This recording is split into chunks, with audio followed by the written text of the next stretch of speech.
Good evening, ladies and gentlemen. Welcome to this Monday's edition of National Matters. I'm your pastor, Pastor Chiluba. And of course, my guest is not a stranger. The former Minister of Finance and the former Minister of Agriculture, President of FDD, President NAWAKWI. Welcome to the program. Good evening, listeners and viewers. Happy New Year. Happy New Year to you too. Thank you. I just want to observe one trend that I seem to be encountering, being in media and receiving a lot of messages. And the trend is that when the opposition is speaking and they bring something positive which can help the nation, there is this attitude of saying, abo niba PF, abo niba UPN, niba FDD, abo, and you call them by the name of the party. Let me tell you, ladies and gentlemen, this attitude will not help Zambia. Once you see people in the lens of your political mind, and even before we started discussing, you say, NAWAKWI, you form a conclusion, this nation will not be helped. We are receiving a lot of sentiments like that, and if we are going to build Zambia, let's be positive. When you come in the church, I appoint you as a leader. You don't have to be a yes bwana to me for me to keep you in leadership. I've been in leadership since 1984 as a pastor. I've been criticized. I've differed with members of the board in the church. And that's what leadership is all about. But if you want to have a package of people just saying, yes, Bwana, your downfall can be very disastrous. That said, I want to just ask Madam NAWAKWI, you have been Minister of Finance. You have been Minister of Agriculture. And by the way, immediately after I interviewed President Shimbakambwili, I just want to say this to the nation. I've invited several ministers I've invited ministers in this government, including our able Minister of Finance, Honorable Musokotwane, just in this past week, that I wanted him here so that we can talk. He did not respond. I sent my messages on WhatsApp, SMS. I texted the Honorable Minister to come and make an appearance here. And he will tell you that this has been long overdue. The other time I called him, he was in Washington, and he said, Pastor, when I come, in short, do not think this station is just about the opposition. I've called certain ministers that have just declined for some reasons. I can't come to that TV station. I'll go to others. Others, I call them, they don't even respond. Nevertheless, this is my country, and I'm happy to just do what I do as a pastor, and also now as a converted pastor journalist. I'm trying to be what? Madam NAWAKWI. I want to ask, looking at the economy of Zambia, are we doing well or not? Our minister, our pastor, I will take from where you opened and take you to 1 Kings 22, the story of Ahab and Micaiah. Take yourself as a Micaiah who will not be understood. And I think that if you go back to the Bible, what we're experiencing here It's like we are in that time. When you read 1 Kings 22 and try to think about it, the lying spirit that is hitting our country, where our leaders only want to listen to the lying followers and say that that's okay. So it is from that whether you bring President Kambwili, President Sean Tembo, or myself, the appointed leader, who, as in the Bible, is in fact answerable to God, is unfortunately comfortable to listen to his prophets. And these prophets could be Minister Chushi. When we talk about homosexuality, she says, forget EDITH NAWAKWI, she's gay. That's what we hear. Forget Kambwili, he's frustrated. That's what they say. So, unfortunately, when you read that story of Ahab and the advice from Micaiah and how he was told, don't go into battle, you're going to die. And he says, look, did I ever expect to hear anything positive from this prophet? He went ahead. What happened to him? He never came back. He was slaughtered. And I think that you, the men of God, need to pray for this country. My own feeling is that our country is besieged by the lying spirit. And in the story, they say, how are we going to entice this man? They say, we are going to put lying spirits into those he listens to. So you hear, I was disappointed to listen to Minister Kapoka on air on Sunday interview. And I mean, because we also want to listen to young men who have, you think they have new ideas, and you get interested when you hear Kapoka Mlenga is on air. You open the TV and you want to listen. I was extremely disappointed to hear that, in fact, don't blame UPND. PF delivered fertilizer late in February all the time, which was a blatant lie. And I said to myself, these are the advisors to my prophet, to my leader, the president. The king. The king. And I'm saying, what is this? And then when you flip and go to Psalms, you say, they will die by their wickedness. And what is this wickedness? The wickedness is not in what I am thinking. The wickedness lies in the ministers advising our king that there's medicine in the hospital. The wickedness lies in advising the president wrongly that there's medicine in the hospital, sir, and yet a child is dying at level 1 hospital, is being buried. The wickedness lies in advising the president that fertilizer and seed are in Nakonde or in Kalomo when people are sharing, 30 people in a cooperative are sharing 7 bags of fertilizer. That is a wickedness. And when they say they shall die by their wickedness, it's our lying tongues. And therefore, don't be disappointed. Keep at it. Micaiah didn't give up. He kept advising. And then say, oh, they threw him in jail. They can say they are not going to support this TV station because you are hosting EDITH NAWAKWI. Continue at it. One day, you'll be right. You'll be the Micaiah.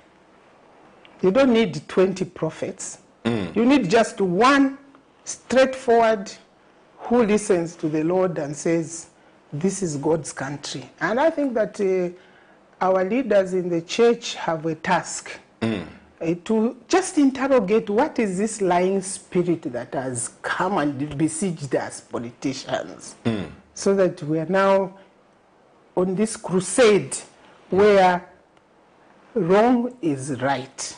And it's okay to lie. So when you ask me and say, what is happening in this economy?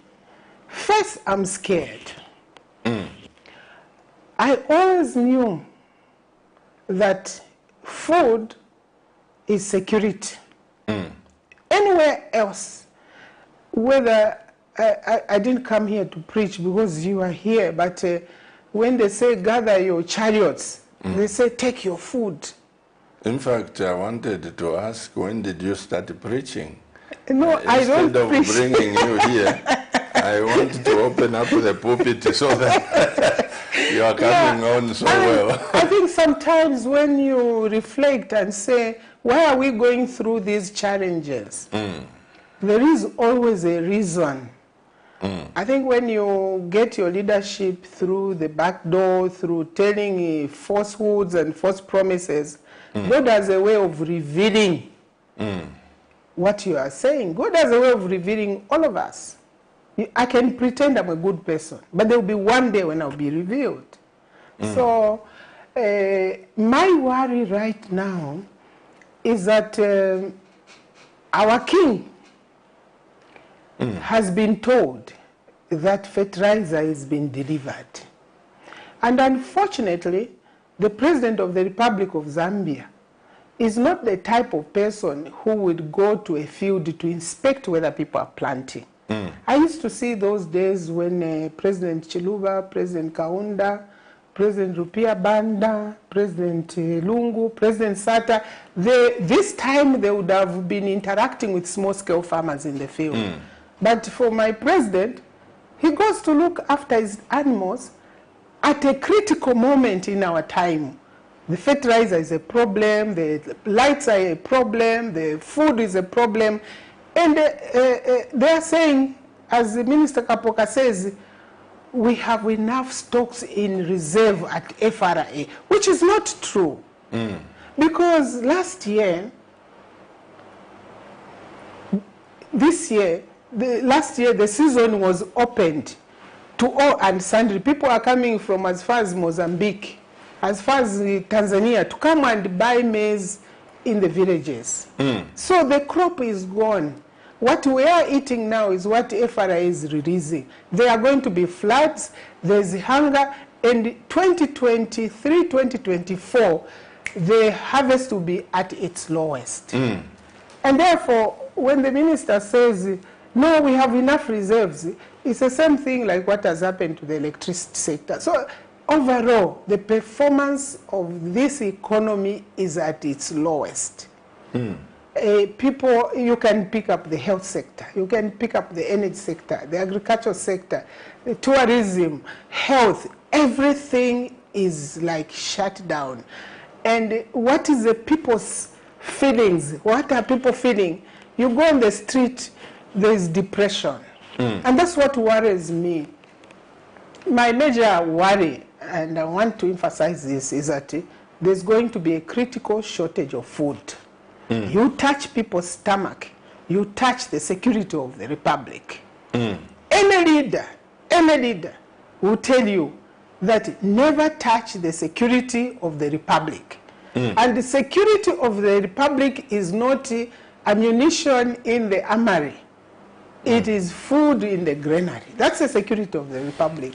Those of us who had great mentors in agriculture, like late Yusuf Wali, the former Prime Minister of Egypt, told me, says, young lady, I visited Egypt. They put you, young as you are, in this ministry of agriculture. This is the most important ministry in your country. And you need to work so that the country is secure. I always remember that. And then they took me around to see what they were doing. The strategic reserves of Egypt were being managed by the security service. And the agricultural sector was being managed by both the opposition and the government. And then later, Yusuf Wali, may so rest in peace, says, you know what I do? I said to the opposition, listen, we need to support the small-scale farmers. We need to buy the wheat and the crop. and I'm giving them extra money. He says, not one member of the opposition will oppose that. And he says, but the farmers know that it's me who is in office, but I'm working with the opposition, because he knew that in terms of security surpasses all other ministries. And I'm really at pains to emphasize that the way this government has handled our agricultural sector this time around is endangering the security of the Republic. What about the understanding that the reason why, because just before we came here, my wife and I received a phone call from just Kanakantapa here, Chongwe. The cooperatives here haven't received the fertilizer they were supposed to receive. And I'm told they've been assured that there is fertilizer coming from Angola, Beira, somewhere there. It's coming, and they will be receiving. But I'm saying, could it be that maybe time is too short from the time UPND came into power and now? Could it be that? No. I think that if you listen to the president, whether it be on the energy sector, he's telling us his wishes. He has not unveiled a plan. They came into office on a manifesto, but they have no plan. They've been talking about the 8th National Development Plan. Those were PF plans. But I was referring to Minister of Trade, Commerce and Industry, Kapoka Mlenga's interview on his Sunday interview on ZNBC. He said that PF left. PF used to deliver fertilizer late in February. It's not true. It's a lie. When they came in 2021, August, they found every shed was packed with seed and fertilizer. And there was a decree from our king that all suppliers needed to be audited. All sheds needed to be audited. There was an outcry in 2021 that the Minister of Agriculture, this government, had not delivered fertilizer, which they in fact found in the sheds. Their argument was that they wanted to audit and find out if in fact the stocks which were in the sheds were the correct stocks which were paid for. I think you heard those famous stories that maybe PF had gone away with $500 million worth of fertilizer, which were just Maricopo stories. So that was their season. They delivered in February. This year, honestly, we were expecting that it would be flawless because they had audited, they had checked the suppliers. The truth is that they were writing and signing some contracts as late as November. 18th November was when they were signing contracts of fertilizer suppliers. Now, they now have turned around and said, no, in fact, we didn't even cancel the contracts. Now, listen to this. ETG supplies fertilizer in Tanzania and Malawi. And in Tanzania, I mean, fertilizer is going for 600 kwacha. And it's supplied by the same companies. Why would they have failed here? Why would they have failed?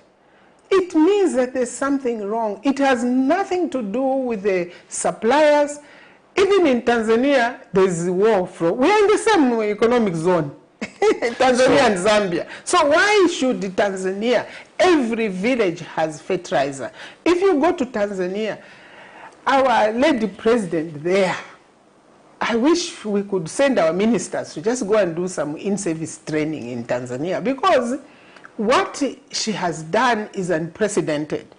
She used the village headmen and asked them to do a database in which they could just confirm if I, the resident in that village, has 2 or 3 hectares of fertilizer. So the people who are authorizing collection and of putting people on the government fertilizer supplies were the local people. with the local people. You cannot take, and I always say when you're talking about decentralization, I don't understand what type of decentralization.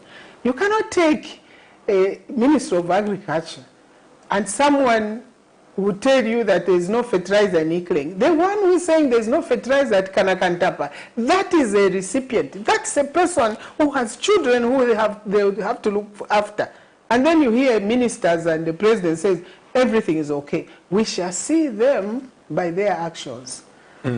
Oh, July is not very far. We'll see the harvest that we'll get. It will speak for itself. And then they will say, no, it is the army worms, it's a floods. But this is a lying spirit that I'm talking about. So I think that let us stop giving excuses. Now, we can't always continue to talk about problems. I want to make a suggestion. Fertilizer is late. There are private companies which have stocked fertilizer in their sheds, which is not... Here in Zambia? Yes, I mean, you can buy fertilizer from Omnia, you can buy fertilizer from ETG, you can buy fertilizer from Capricorn. So my suggestion is this. The president says there's constituency development funds. And instead of building a bridge, a school, let each MP use a portion of that money to urgently procure fertilizer and seed for the people in their areas. It's not just maize.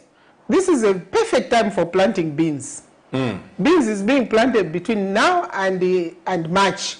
So let them procure seed. Let the constituency development committees, those in the rural areas, understand that our people need food. It may not be maize. Let them source for millet, sorghum, any seed, and give to our people so that our people can have some livelihood. After all, the money is in the districts. I hope that the Minister of Local Government will take this not as advice from the lying prophet, but I would like the Minister of local government, the government itself, to take this very, very seriously. Please, Napapata, tengani tundalama tomene tuwa constituency development fund. Please buy some seed for our people. Let them, even if you were to buy 1,000 packets in each constituency, at least someone in that area will have food. But when you say, and I thank you, Madam NAWAKWI, this is, I said, we look at this economy positively without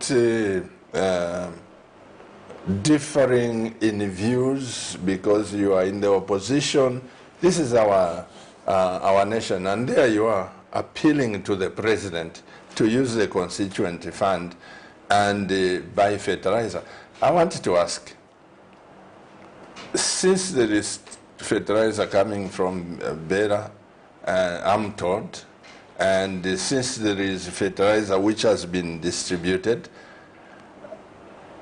are you saying that companies like ETG, Omnia, and all the ones you mentioned, they were not put on the list to buy fertilizer and distribute? You see, the challenge that this government has, immediately the guard changed. My brother rushed to Washington, so his hands are tied. Part of the program, if you go back to the IMF, is to reduce the FISI packages. They write in their memoirs that Zambia is self-sufficient in grain. On the other hand, they say to him, listen, this is a window for theft, for corruption, so you have to reduce the number of beneficiaries. And that's what has happened. Now, they started enrolling new beneficiaries, and according to them, they said those that were on the old list were PF. So, give the new ones. So they went to enroll new ones. You had to get a new reg, you had to show your voter's card. And now you get to this village, you have two groups.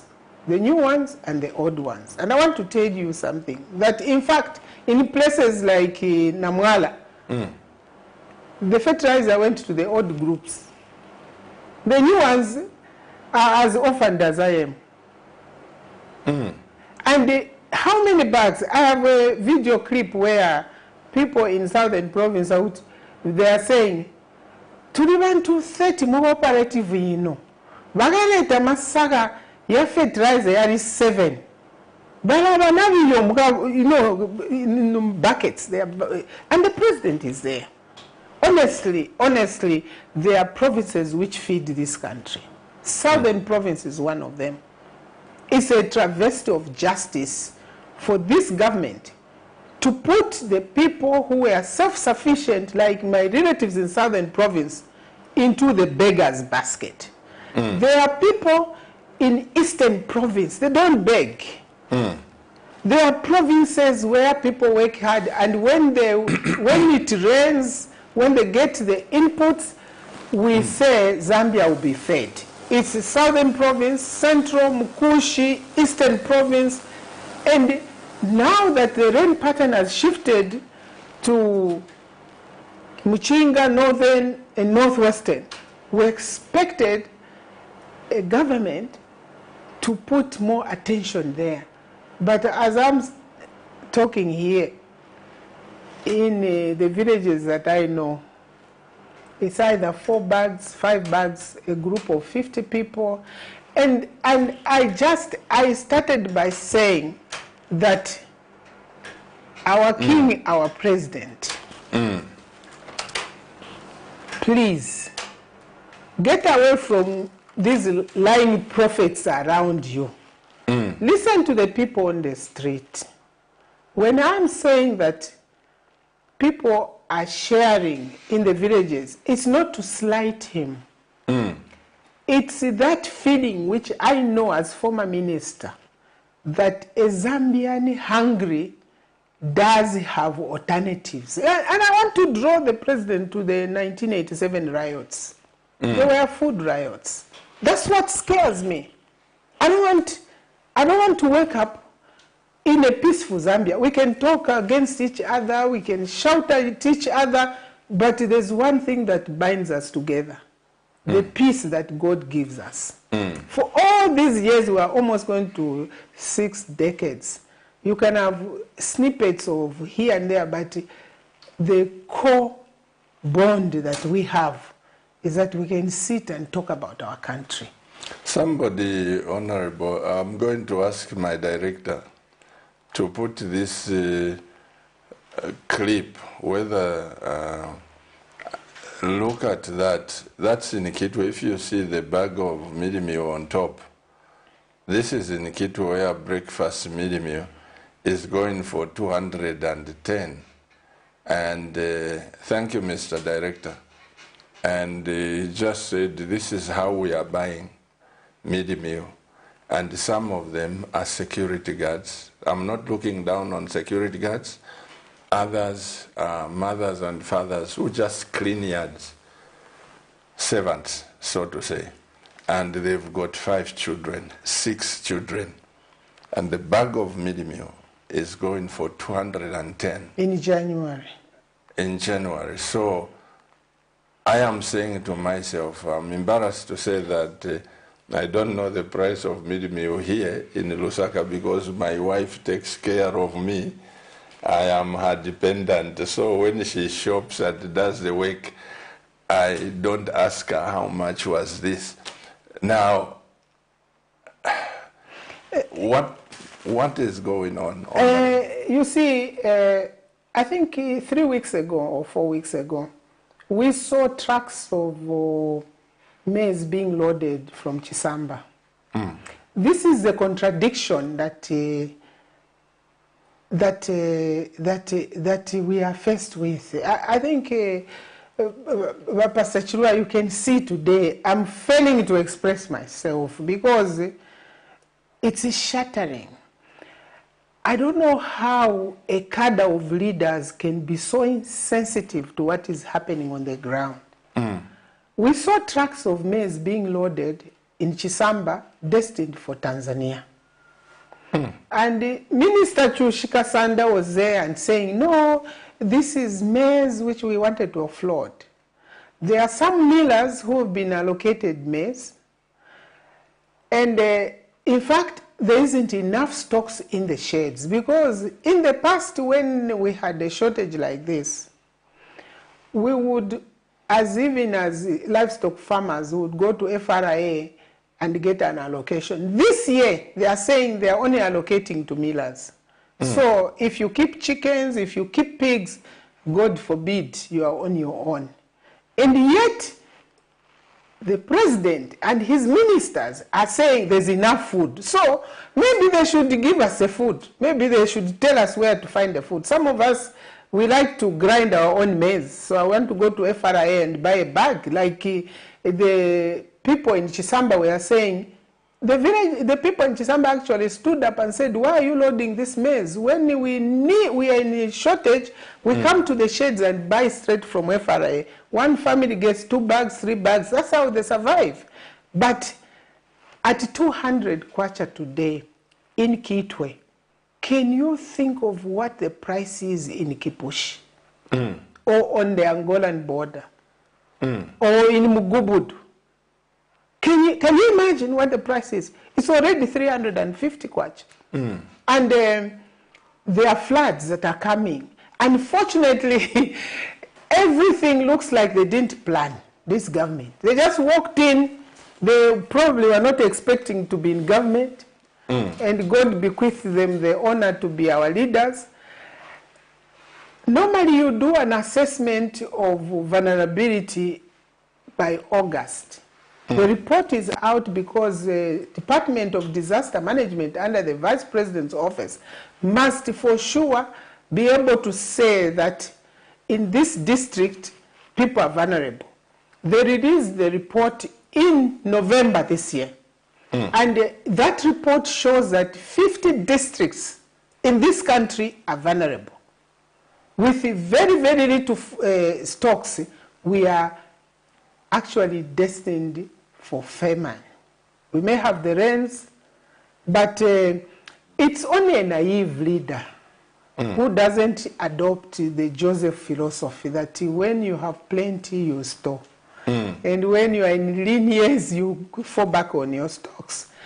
And you see, the president of Tanzania, she understands that the region in the south feeds the east. That's why she's going all out to get those able-bodied Tanzanians to produce grain. Because there's famine in Ethiopia, Sudan, Kenya, and we've been supplying maize from Zambia to Kenya. But here, we are dancing Kalela with IMF. And IMF's interest is to get us to be on our knees. Because when we are on our knees, we do exactly what this government is doing. We need to export power to raise some petty cash. Those are the consequences of blindly rushing to Washington without a plan. Honestly, we should have waited, consulted, understood, and then go before the IMF. This is what we want. Now we are on an IMF program whose architect is out of our control. Increase the tariffs, remove the fuel subsidies, and sometimes we don't even understand. So that's why people like me, I'm lost, because recently, I think last week, they reduced the price of fuel products. But the story has been that we adjust upwards or downwards, depending on the fluctuations of... Now, today the kwacha is 18. I don't know the logic for reducing the price of fuel. So I'm lost economically. I've lost my... You are an economist. And this one is... I'm lost. I can't comment, because every variable that you look at is going the wrong way. Look at this. The president says just 2 weeks ago that we need to export electricity to our neighboring countries because we need to maintain the contracts. Do you understand the impact of even 3 hours of load shedding on the local economy? Think of my brother on Arikinkata Road who is welding. He doesn't weld for 12 hours. Think of people who have small butcheries with 1 deep freezer. Just the devastation of load shedding. You cannot, as a leader, save the neighbors before you save your own children. I want to say that it's a policy which is made in hell because with COVID we lost so much. With load shedding we lost so much. And I want to ask just a simple question. The liberation movements were housed here. We paid with our blood. The South African, the rebels from Zimbabwe used to go house to house in Mutendele, slash people. Think of the Chikumbi bombings. Everything we went through, Makena and all that. Blood. We have, our brothers and sisters are buried here. In those years, we could have just justify the accumulation of debt by our first president. He wanted Africa to be free, and more so the region. Namibia is free. Not even 1 scholarship to Zambia as a thank you. South Africa is free. Nothing. Zimbabwe is free. Can I just walk in Namibia or South Africa? And how do you expect us to continue to sacrifice for the region? To sacrifice. You can call it export. I just want to be told why I must sacrifice for Namibia at this hour. Why? Didn't we pay enough? The Institute for Namibia, the UN Institute for Namibia, was in Lusaka. We supplied all the manpower. We trained them for free. They were going to University of Zambia. They were not paying. KK said they will not pay. The ANC was here. They were educated here. Tabumbeki was in Mutendere. Have they ever even come back to say, can we fix that house as a monument? Why should we continue to sacrifice for our relatives in the region? Why can't they sacrifice for us? And for me, solution number 2 is that with immediate effect, President Hakainde must declare a force majeure on exports of electricity to the region. It is done. It is not impossible. But I just get disappointed. You know, I went to the same university, Kalingalinga University. We call our famous nice university because it's in Kalingalinga. I went there. I get extremely disappointed to think that through the same hands of lecturers that I went through, my president and young brother went through the same hands. And he must say he can't stop exports because the money he's earning is creating jobs here. That's what he just said today or the other day. That's what he says. What jobs? What jobs will money at ZESCO create? That money is supporting a very, very, a very bad lifestyle for the senior people there. The jobs that we want are those that are already secure. His young brother welding on Arikinkata Road, and someone baking, someone running a barber shop. These jobs are there. So what new jobs does HH want to create by exporting power to Namibia and Zimbabwe? He is reported again that he is going to consult his elder brother, Bo Emerson Mnangagwa, on the allocation of water.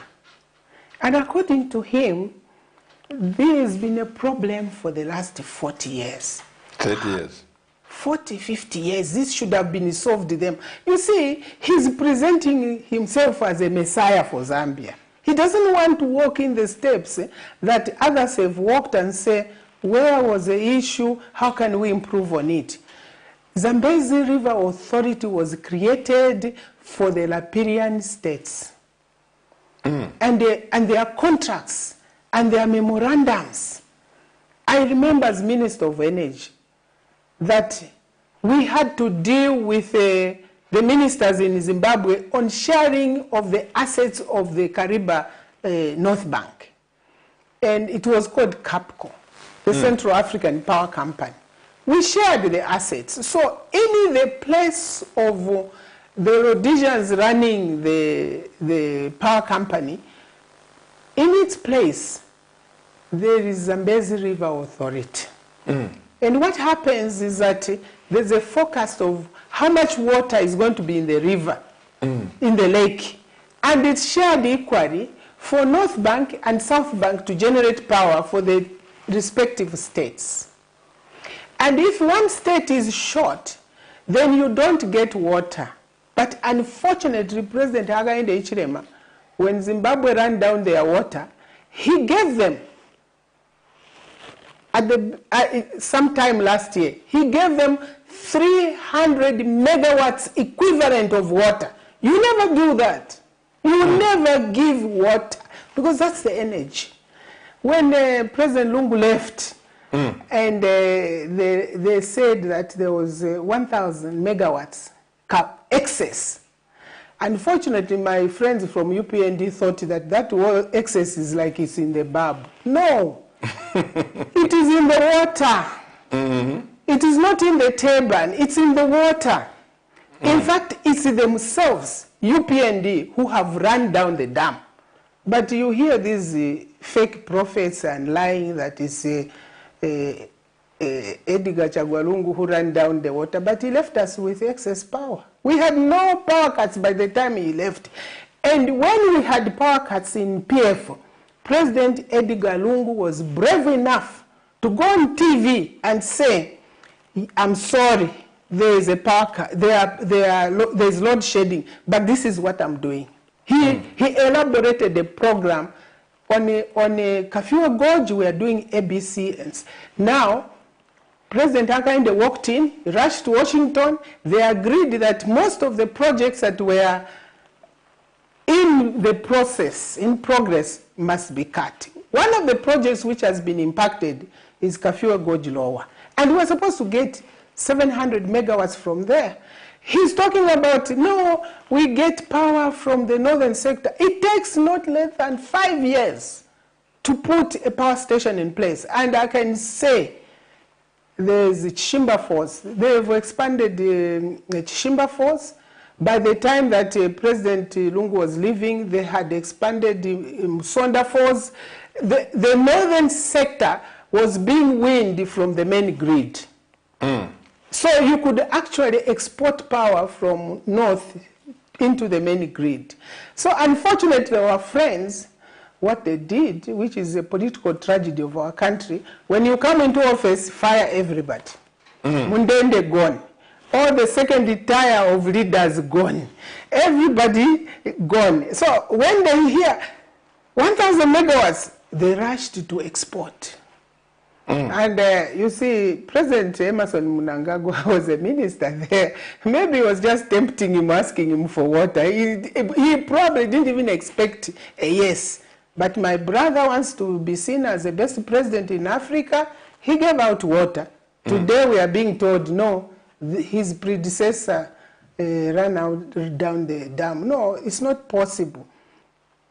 And I think that saying that he's going to Abu Dhabi to get investors is not the solution. The solution is to cut immediately all exports. It is done. Declaring a force majeure, unless they didn't do the contracts properly, but declaring a force majeure means that this is an act of God, the dam is dry. I mean, they're saying the dam is dry. So Zimbabwe, Botswana would, Namibia would agree. It's a force majeure. We've done it in the past. And when you have excess energy, you don't give to your friends like you are giving them a bull. No. You deposit it in the Southern African power pool. Pastor, I'm talking like this, maybe people don't understand. My training was in energy. We did the Electricity Act 1994. I did it. We put together the Southern African power pool. We put together an act for companies to set up independent generating stations and sell into ZESCO. And we discussed the issue that ZESCO wants to be a monopoly. And you would have a situation where you generate power as an independent generator and they refuse to take it, like they did at Rusiwas. And the minister is supposed to go in and intervene and set a tariff which is reasonable for the others to do that. When I was minister, we had the 6 sisters. That's Shell, BP, and them. There was no Zambian player here. The first Zambian player was Wodi Shomwa. And there was a heated meeting in my office where those players, run by foreign CEOs resident in Lusaka, came to my office and says, you cannot give a Zambian a license to run a petrol station. I said, well, if I don't give Wodi Shomwa, can he go to London and get it from there? I'm going to give him. As you walk out, I'm giving him the license. And that was the beginning of the opening of the energy sector. Now you see there are all sorts of companies from every which way. So you have, as a leader, you are put in a country by God. Well, that's what you tell us, that all leadership is from God. Absolutely. And as a leader, you have the prince there. And the prince has his own leaders. God cannot talk to me. He first talks to the president. So he is here to help the people of Zambia. That's why there's another prince in Botswana, another prince in Namibia. They are leaders, they are rulers. The prince of rulers is watching. Are you doing the correct thing for my people? But you see, President NAWAKWI, I'll come back to the economy. Partly, I blame what we inherited from MMD, your government. You served in MMD.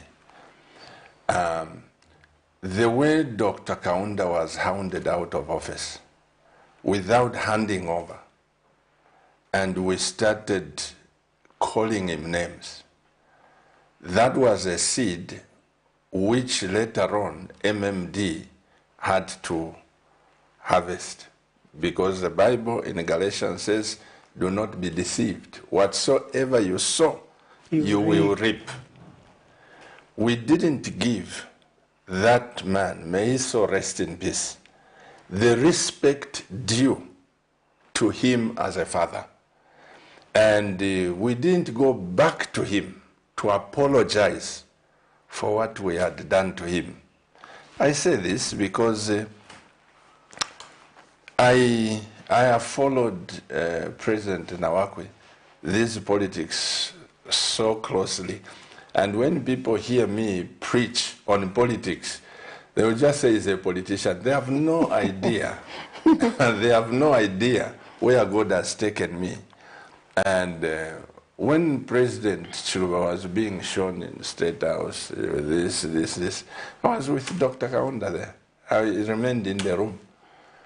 When President Chiluba was hounded out of office again, it was the same thing. We didn't give him the respect.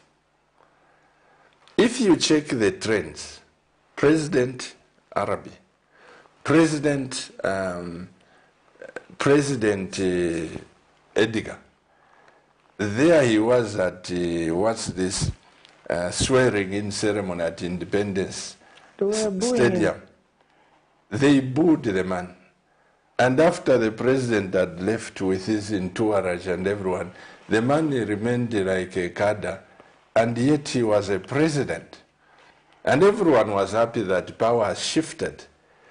So, if that spirit is not stopped, I am speaking here in public, What happened to President Chagwalungu will happen to President HH. What I'm saying is, Madam Nawakwi, I don't know, like you are saying, who advises presidents. Because some of us, I remember Vasata, when he was in State House, I'll tell you what advice I gave him on the Public Order Act. I just mentioned something. We're the two of us. He says, you went Weshkov. Tawaba mumma politics. Then he explained why he was going that route. But anyone looking at me, they will just look at me in the eyes of politics. There are those, President Nawakwi, who don't like me. I know that. The Bible says, woe is you when all men say good things about you. I don't expect every Zambian to say, Pastor Chua, you are doing a good job. I expect other people like those who call me, you are a cadre. Before you came into power, you remember how strong I spoke against you people, the MMD? When I had a live television broadcast at Ivalinon College, and the president followed me, and that was the beginning of our relationship. I followed up with another live broadcast. But what I'm saying, President Nawakwi, there is no handover. Some of these people you fire, Kaunda goes, you fire this, you bring in your people. Chiruba goes, you fire this. Whoever goes, you fire. UPND comes, they fire. I think, to me, you tend to lose institutional memory. There are some people that have been fired. I just regret that God, if he had heard my prayers and the advice I've given some of these presidents, some people, they are not with the firing. I'm telling you, look at them as a Zambian and as a civil servant. I think in this government it is going even below the tire, because I was saying last week that I know a police officer, two police officers. They were detailed to guard someone who was threatened by the then opposition now in government. And of the two, they stayed at this particular location for over 6 months. But one has been fired, the other one has been retained on the basis of their origins. Now, you're mentioning a very, very important issue about handing over. What do people hand over?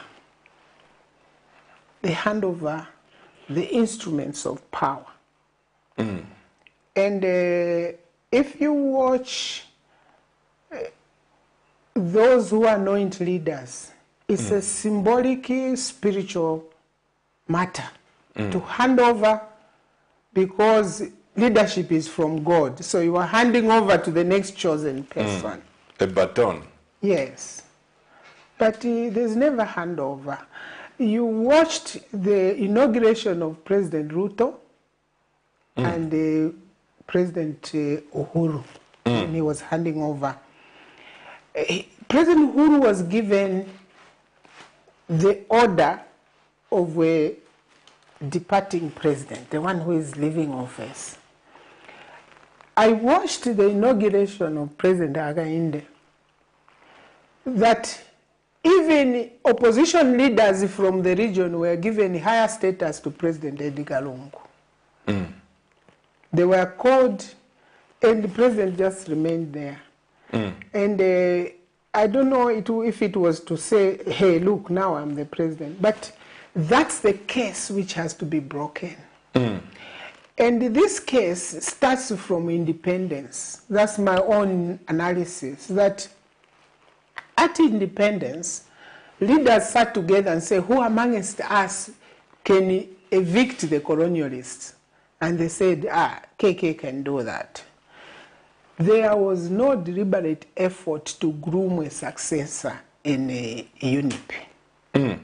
Even Musokotwane, when he was brought in, you remember he was hounded out. Come to MMD, the same thing happens. No deliberate effort to groom a successor.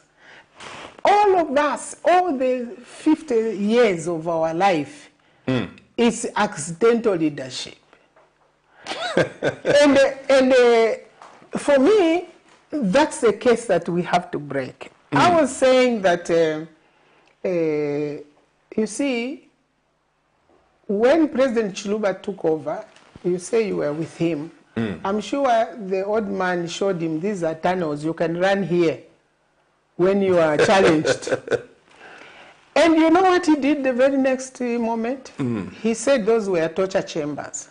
God to the priest. And then came Captain Solo. He had nowhere to go. Thank God, the bravery of General Simbe, he had to scale a wall to go and rescue his boss. But if he had not revealed the secrecy of leadership attached to State House, he would have just maybe telephoned him and say, hey, sir, can you get in one of the tunnel and get out 10 kilometers away from State House? But those were already revealed. This presidency, President Hakainde also says that the Challenger, whatever plane it is called, is a... The Gulf Stream. Is a you know, it's a status symbol, it's rubbish, I can buy another one like a football star. That's the security of the country. You see, we go through the same reel. It's like a nightmare. And here we are, our president is living at his house. It's not a secure place. You see, the security service has maps. Even in Washington, there at the Capitol Hill, when they were attacked by these lumpens, they knew where to go and retrieve their leaders. Absolutely. But you tell me that I can live at my house, and there's something which, I mean, really, the day Captain Solo wanted to embarrass this country, it was a nightmare. Because they would have found the president a sitting duck there. And this comes to what you're saying. Why don't we brief each other? Because it's not about my office. It's not about me as an individual. It's about the people of Zambia. I mean, right now, I can come to this station, I can talk about this government. The one who is in power is the president. He should be the one picking up a phone. My sister, what were you saying on air? The way President Michael Sata used to do. Na tumfamule elanda fishi mwachila badi nankani. Iseni kuno mwise munjebe. Nangu ngawa minister wale kutukaba. Once I said that UNZA had ghost workers, and one minister was upset about that. He says, "Nga shechachi nepali dibama ghost workers pa UNZA." And I said, "Sir, they are ghost workers in that people who've been retired have not been paid. They are still earning a salary and living in Europe." And you were in opposition? Yes, he called me. He called you? Yes, and that's when he said to them, can you find a problem? Don't insult her when she's talking sense, because what she's talking about is true. Takuri ama ghost workers kuunza. And they were ghost workers. It's President Hakainde who is trying to clean the UNZA payroll. So now, when we say, look, declare a force majeure, and someone is telling him that, no, you can't cut contracts. It's not possible. It's not possible, because we've done an interconnector from South Africa to East Africa. There will be need for power everywhere. So, but why would you want to kill your child? So really, this issue, can you imagine when I'm president next, if the President Hakainde will hand over to me? If he can't talk to me, if he can't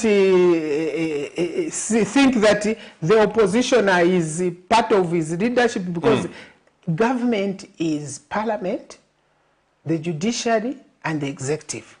We are in the opposition, so we are part of government. Now, once the leaders went, the opposition leaders went to State House, and the president just bypassed the table and left them. I mean, why do you want to go to a place where you're not invited? Everyone wants to be recognized. So if he can't talk to his friends now, do you think he is capable of handing over and briefing you, this is what I was doing, this is what I was doing? It won't work. This case has to be broken for our country to progress. This is what I'm saying, Madam President, because I'm just saying, if it were me and you are president, no matter how much we hated each other, I would come for you and say, Madam, please sit here. This is a nation of Zambia. It's not my plot in Kanakantapa. This is a nation. What are the challenges? Over a cup of tea, we can become friends for the sake of the nation.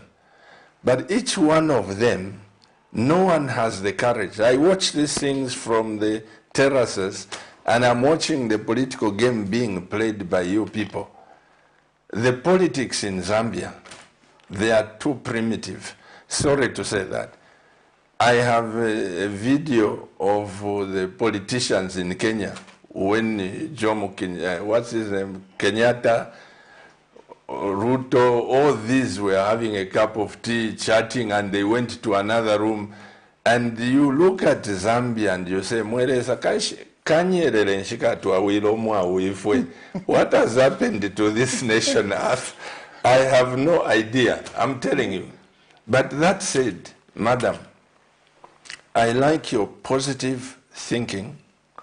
You're advising President HH to cut that contract and feed his own children here. Yes. President Rupia Banda, may his soul rest in peace, he surrendered Zamtel to Lap Green. Yes. And Michael Chilufya said, when I come into power, I will get that. And he said, Muchimbuya, and nichofunda ichi, ungatenge chintu chilipa contract. I've got that video. No, and actually, I, as Minister of Energy, there was a time when Indeni went on fire. And there was a ship laden with feedstocks for Zambia, 90,000 metric tons. It was about to dock in Dar es Salaam. And we needed to raise a letter of credit because normally I had changed the system that we only pay when we see the ship. It reduces the time for when you borrow money. Because if they say they are loading and you pay, it means that you wait for another 90 days and you're accumulating interest on that. So the suppliers were from France. And I said to them that that ship which is on the seas, we will not be able to offload, so we will not raise a letter of credit. And they said, no, but we are already nearing the port. I said, look, even if you offload, we won't process. You can offload, but we only raise a letter of credit when we fix Indeni. He says, what method are you going to do? So we started arguing. I said, hey, sir, you are a CEO of a company. I called the head office in France. You are a CEO of a company. I'm a minister. The money which we are going to buy products. We are not going to pay for feedstocks and leave it in the pipeline. I said, look, you have a choice. You can sell that ship on the seas or offload. And I can tell you, Pastor, they offloaded without a letter of credit because I said force majeure. We sent them a note that we are declaring a force majeure. The refinery is on fire. So to put your country in 12-hour load shedding, and you have one Kawana saying, no, we'll split the load shedding. We'll do it every 6 hours, but it's still 12 hours. I don't know what mathematics my friends are doing. Force majeure is used when events are beyond your control. They are beyond our control now. You can't say, no, I have to export, unless they are using that money for petty cash, which is what I think they are doing.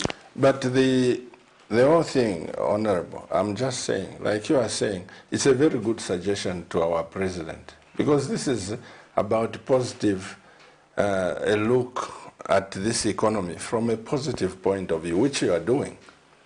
If only my president is watching or some ministers are watching, let's go that way. Like I said, the President Sata rescued that Zamtel from Lapgrin. Including Zambia Railways systems. Including and I informed him and said, sir, this Zambia Railways system, we used to debate in Parliament and say, look, how can you give away Zambia Railways to a family of 2? Can I go to Israel and get the Israel Railways myself? I can't. And it was an issue in Parliament. We raised it. So thank God when Michael came in, some of us says, hey, look at Zambia Railways. I'm glad some other people told him to look at Lapgrin. He got it back. You cannot give the soul of your republic to someone else. Railway systems, Zambia Railways, is the backbone of this economy. And the sooner we raise money, not to put a 2-gauge, but to put a modern rail line where you can be in Kitwe and then you be in Johannesburg in 2 minutes, the better. But what is your advice to reducing the 2 things? Because, Madam, since we began this TV station, I've never felt the pressure like I'm feeling, because we are doing now 40 liters of diesel when there is, this big genocide. Right now we are watching. I'm doing 400 liters to run a hatchery. 400 liters yes. per month? Per day, per 24-hour shift. My goodness. We are doing... So, I mean, and then I'm being told that we have to give the Zimbabwean welder or the Namibian welder a chance. Everybody is hurting. Everybody is hurting. And it's not just about load shedding. The spokesperson for ZESCO says they are only going to give permanent supply to big hospitals. President Edgar Lungu left level 1 in Matero. It's a big hospital. There is Nakonde Hospital. There are incubators there. Yeah, but what I'm feeling... So I mean, when you have these careless statements, you're telling me that prima baby in an incubator in Nakonde must die? But what I'm saying, yeah, this is a tragedy. I'm saying, how else can you advise this government? Because for us to say, when people complain, you think it's political. Madam, I'll be the first one to tell you that for a church, my wife and I, to run this on 40 liters of diesel every single day, when there is power, we are paying 3,500 kwacha to ZESCO to buy to run this station. Where on earth? And in the meantime, companies who are supposed to help us, companies who are supposed to advertise, they are not paid, they don't have the money, but in the meantime, someone is saying, I enjoy Cabinet TV, but they have no idea. So I'm just saying, how best can you help? No, the help is this. At the current level of production, at the current level of productivity in the country, we have enough power. If only they can cease exporting it. You agree with me that when we had massive road shedding, Konkola KCM was running. There were other mines which were running. Right now, production is at its lowest. Millers don't have enough maize. And you're talking about people not looking at Camnet. Are you telling me that National Milling will run a genset to mill mini-mill? No. I went yesterday to look for rice husks. They hadn't run their mill for the last 3 days. They are saying they are watching the water levels at the Kariba. That's what the joke is.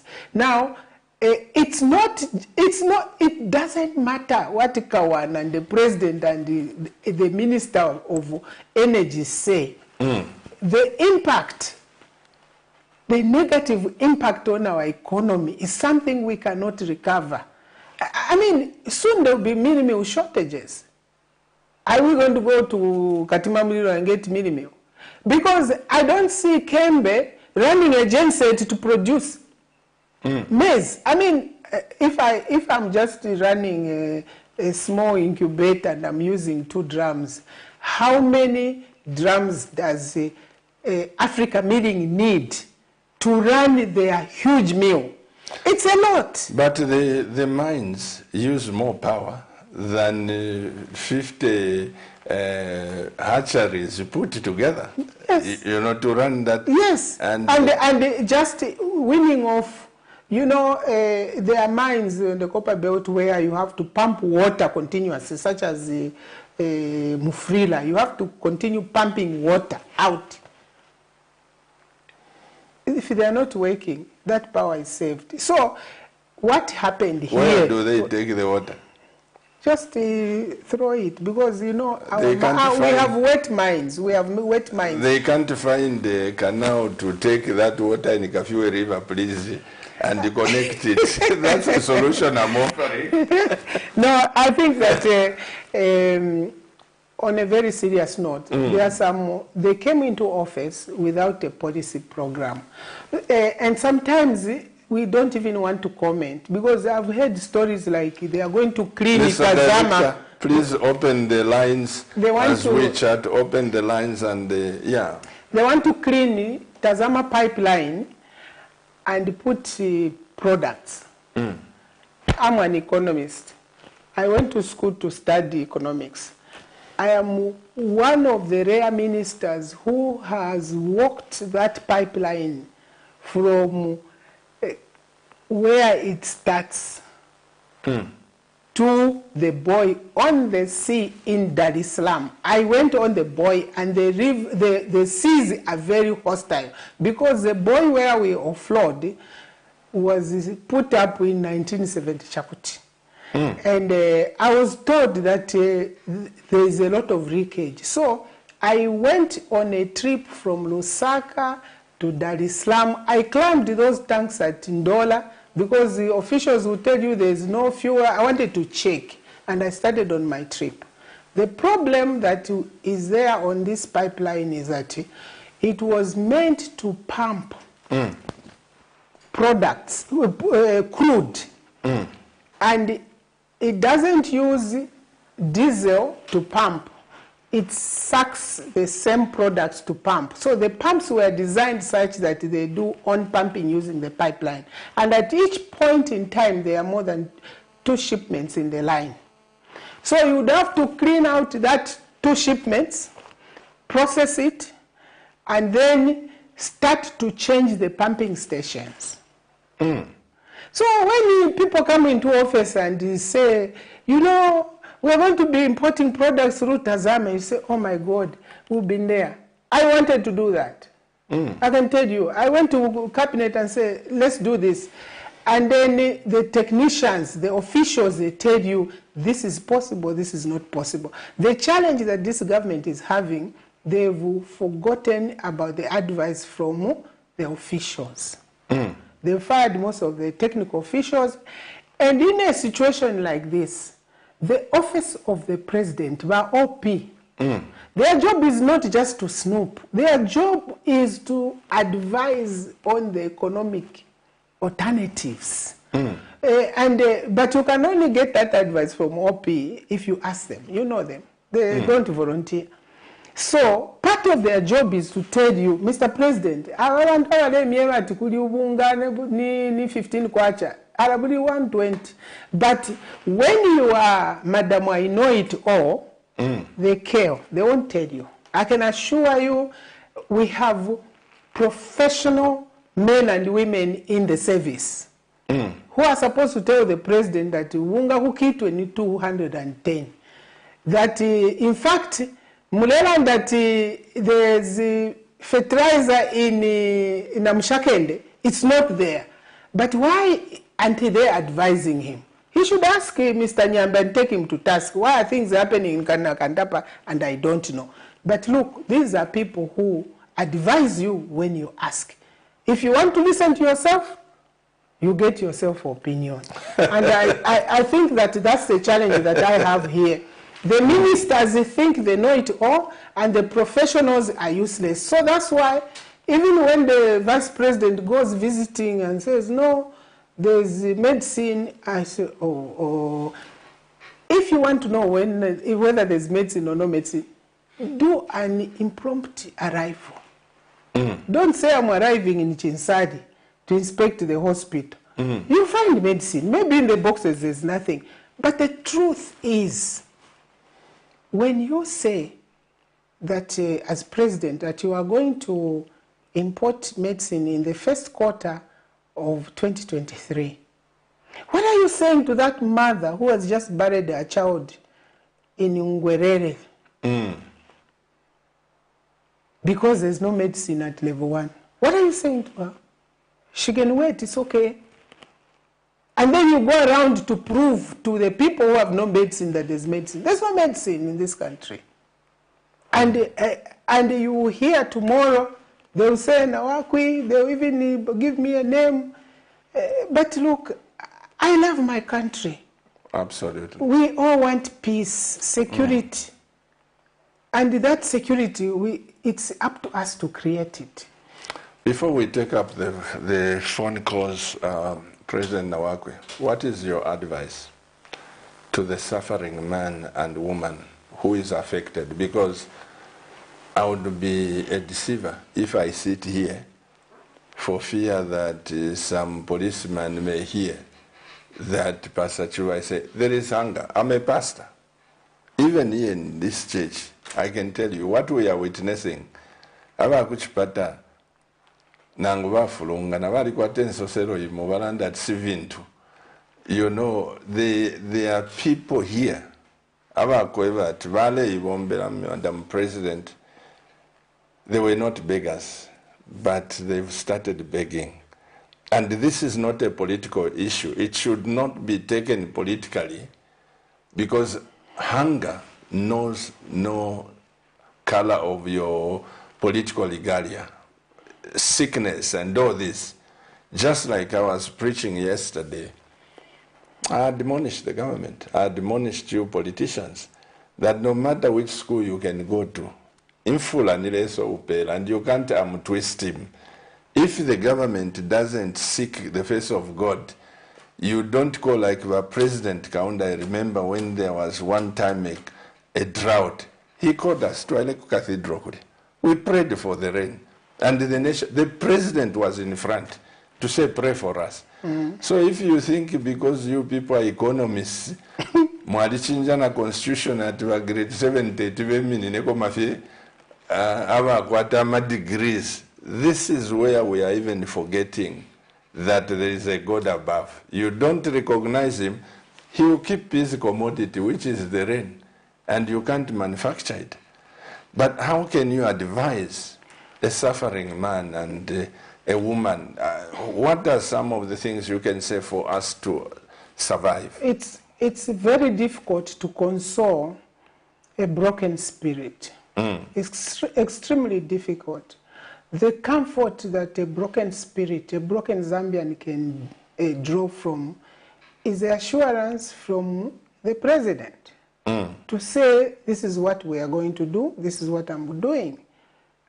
I have no ways for that mother who has no medicine and has lost a child. And I know, even a friend of mine, one of our colleagues in the opposition, lost a child.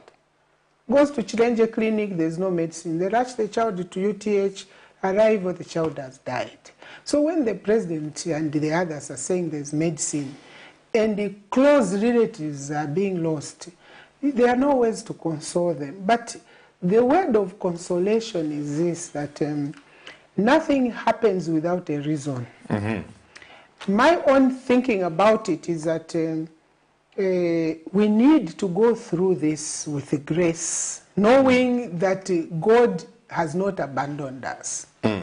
And there's a lesson that is teaching us. We are probably reaching a point where people are saying, we were okay in Egypt. I've already seen that. That people are saying, I saw a clip where people are crying, Do you remember that time for the children of Israel? When they were saying, at least in Egypt, to Aledia. And what practical advice I can give at this point in time is that there is massive hunger. The president must recognize that and don't take these kinds of discussion as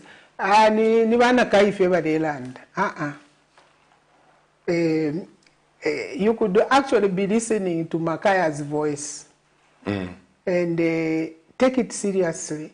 The solution is, let's wear our boots and save ourselves. One, yes, the long maturing varieties is over, but we can plant short maturing variety. A lot of seed companies still have seed. I have suggested that the government uses CDF to be able to mitigate this impact of no grain, no fertilizer. I'm sure. But it's not only about grain and fertilizer. We can plant kandolo, we can plant millet, we can plant cassava. I'm sure the government has put in place, because the other day I saw a lot of land cruisers bought to monitor the CDF project. They are not. I was talking about Egypt. We have ZNS. We have the defense and security. If this money we are pouring into a bottomless pit called the CDF was given to ZNS and say, can you actually feed the nation? Feed the nation, they would do it. They would do it. I love the men and women in uniform. And the prisons. And the prisons, they would do it.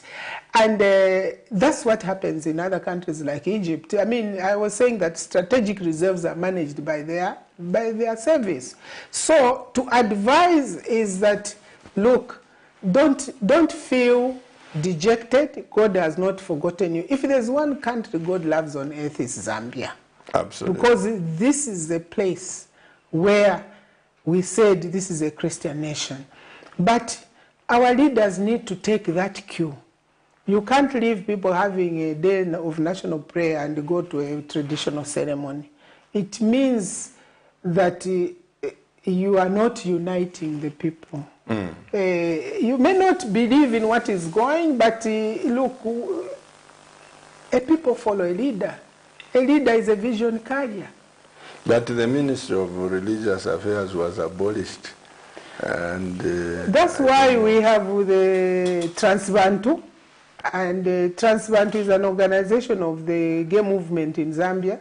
And they even had a conference in Mongu. And who was invited?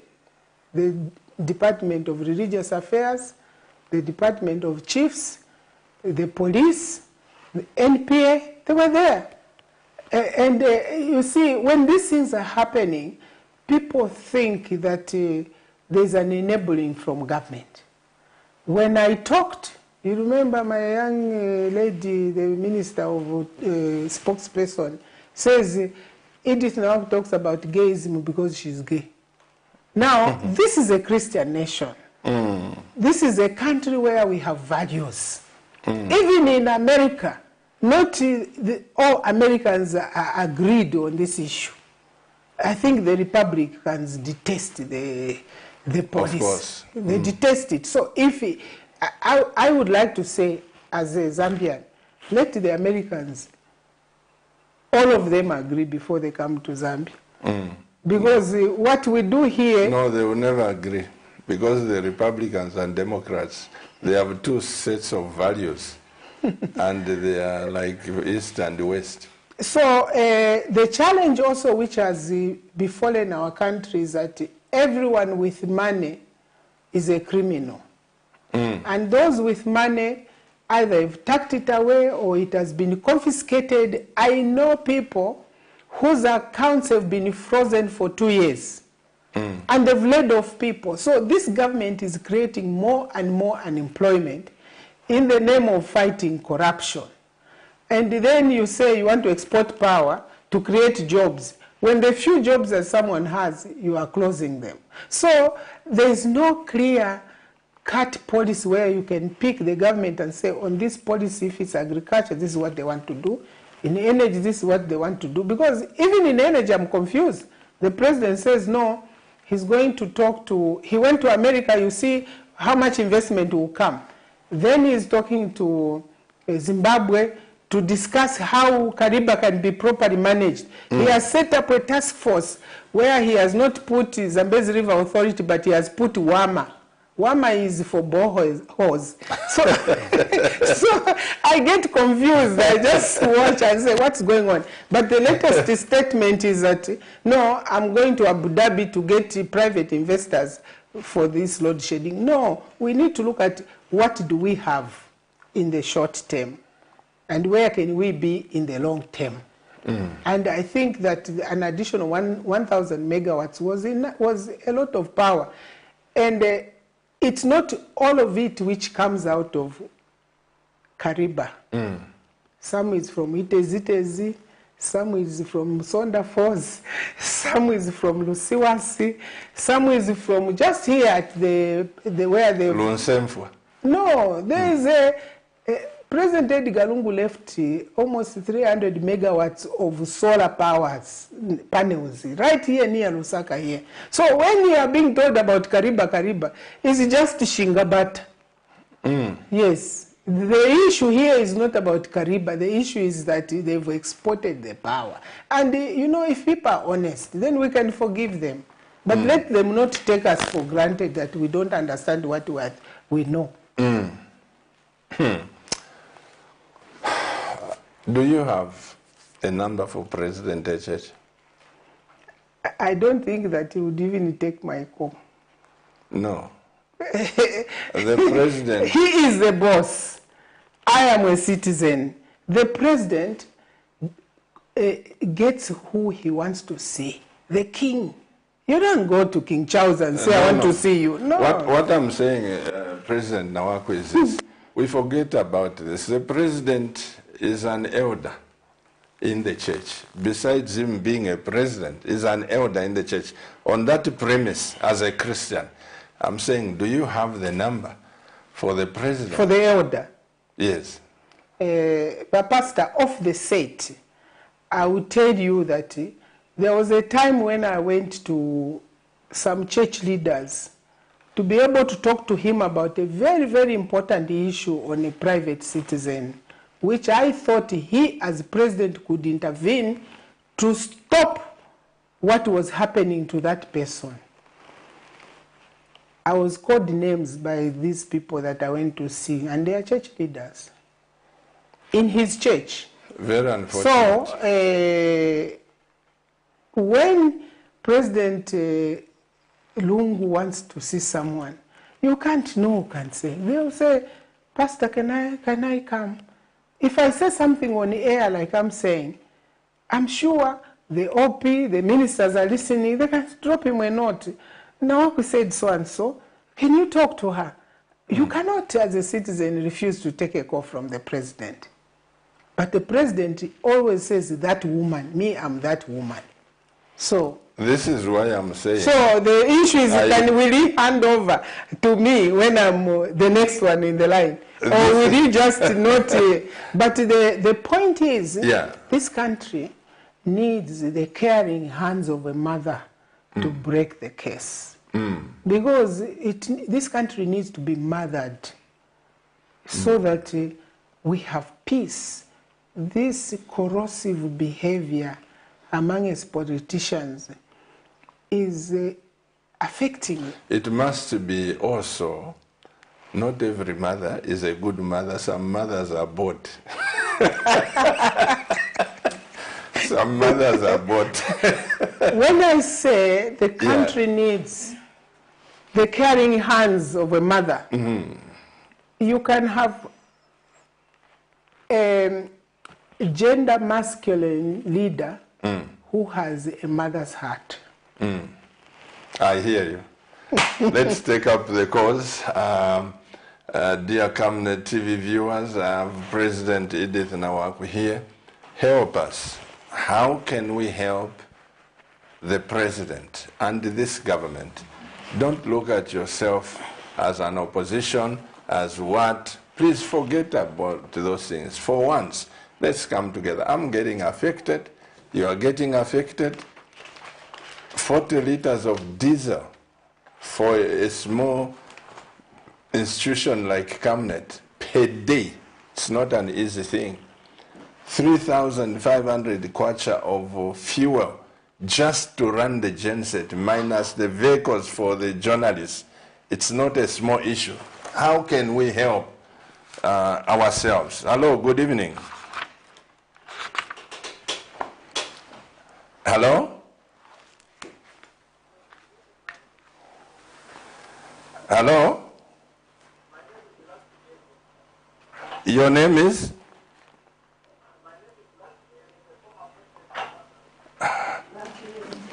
Will you please give us some volume, sir? We are not hearing anything here. Hello? I'm just hearing Lakivene, but the sound is not coming through. This is Lakivene.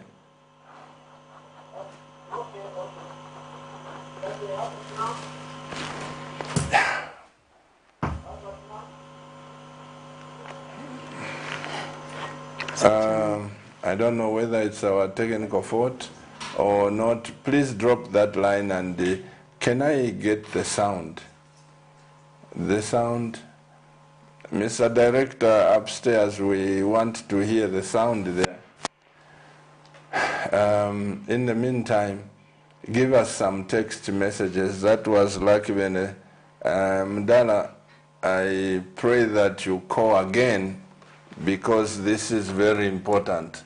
Do we have some text messages? Good evening. Reverend Chilu and Honorable NAWAKWI, yes. I concur with Madam NAWAKWI. She's saying the truth. UPND is good in talking, not in action. Right now in Kitwe, Black Mountain have been taken by ministers, and the pit in Chingola and in Mufira have been taken by ministers. My question is to the president. If this president is aware and the price of cement is too high and the price of food is too high and load shedding is making our business maybe difficult. I don't know who our business. Good evening. I just wanted to know as to why we end up regretting when we put your leaders in power. What I'm trying to say is that you people, you should learn to fulfill what you promise. We are struggling out here to work because of load shedding. Thank you. Madam NAWAKWI, God himself created the heavens and the earth in 6 days, but what's that? What is supposed to be like that, Mister? You expect a human being to do wonders by improving the economy in 1 year. To improving the economy in 1 year. No 1 year for each country. So, Pastor, you mean HH is primitive? Madam NAWAKWI, how is the Hatembo issue? Let me answer that. This person, the understanding is a little bit different. Thank you, Mr. Director. Move that. You hear what he has said? Yeah, that's... Whether he tuned on the TV when I was using the word primitive or not, let me tell you, whoever you are, I said politics in Zambia, they are primitive. When I say primitive, including yourself, you can't, and myself, we can't respect the officers. See what is going on the social media. And people don't think that social media goes beyond Zambia.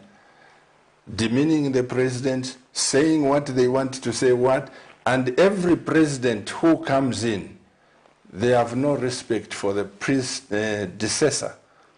You just treat them like you are the best in town. It happened to Dr. Kaunda, it happened to President Chiluba, it happened to President Rupia Banda, it's happening to President Edgar Chagwalungu, and I'm sure, I said, if this is not broken, it will happen to President HH. What kind of people are we? So, sir, whether you are a political cadre or madam, I must put it on record that this is not about politics. It's about what we are facing as a nation. Yes, Madam President. You see, that's the uptake from them. But you see, everybody involved in the Hatembo saga has been compensated. Except Feluna. She's languishing in Choma. They used her as witness to say, no, she's not the one who took them. But they don't even drop even a packet of salt. So, you know, I have told these people that leave that issue alone. Because it's about farm number 1924. And I'm here very positive. You see, so we are talking about load shedding. Do we expect Hakainde Hichilema to improve the economy in 1 year? The term is 5 years. The first year of a leader is to give a blueprint of what they are going to do. We did that as MMD. We did that.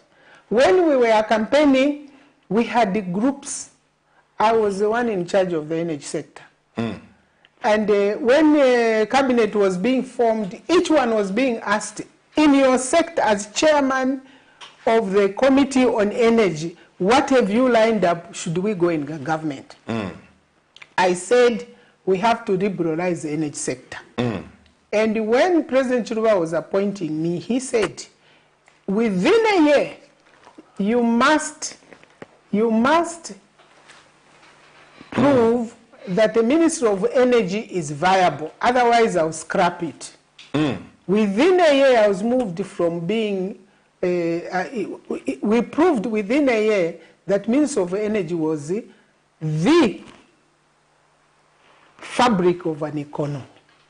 And I remember the one pager that I wrote to him. I said, energy is to an economy what blood is to a body.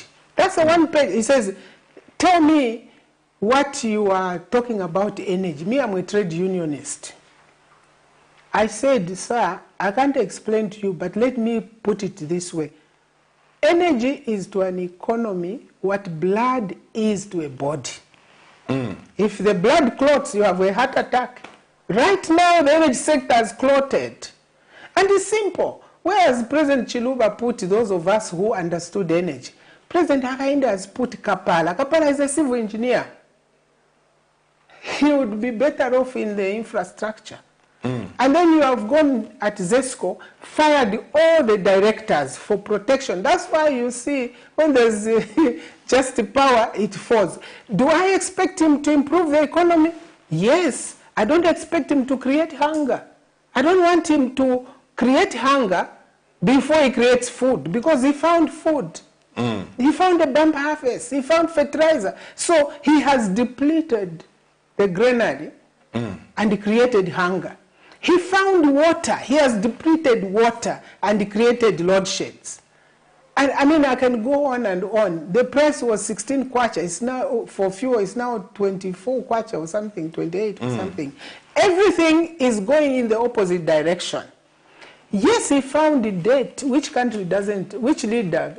I mean, KK, when he was the only president, and Rupia Banda, who found cash in the economy.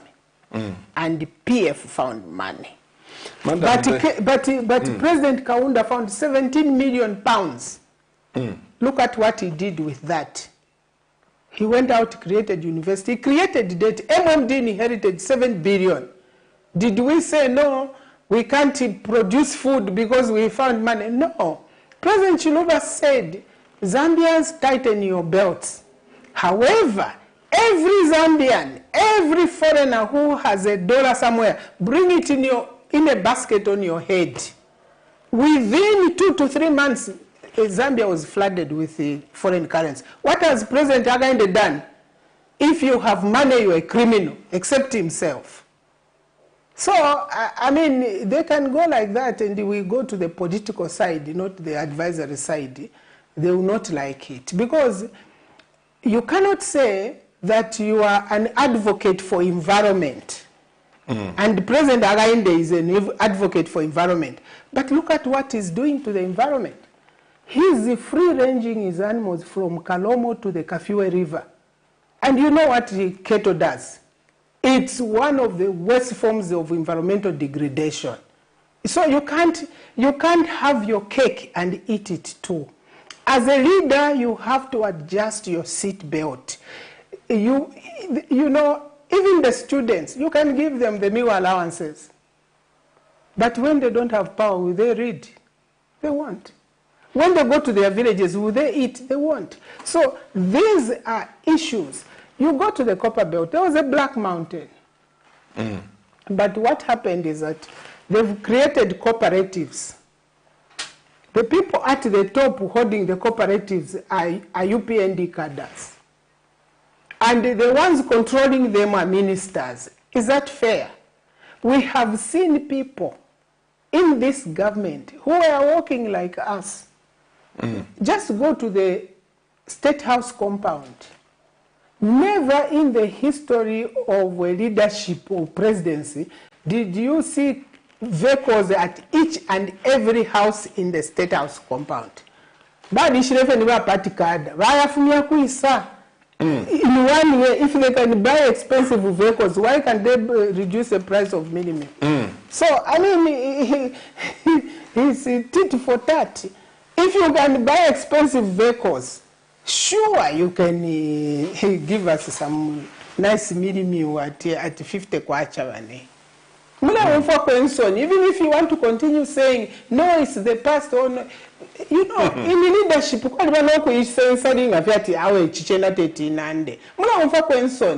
because there are people within State House, Pastor, who are building. These are people who didn't even have a bicycle. They are building. And I mean, it's not wrong. Maybe they've been benefited. But when you are building a midst square, you can't. Poverty, as I said to the Washington people, poverty is an enemy of democracy. But this President NAWAKWI, again, allow me to say, it's a trend I've seen again, from Dr. Kaunda to this government. When people go in power, you wonder where they get money from. They get from the treasury. Who are around. That is from you, from MMD. From MMD, from, MMD, PF, and what, and the worst part of it, madam, like you are saying, if my neighbor here was supporting political X, they get into power. We were suffering together. Before long, they leave me in Jonawad. They go to Kablonga. Where is the justification? All these years you never immigrated to, and the people watch.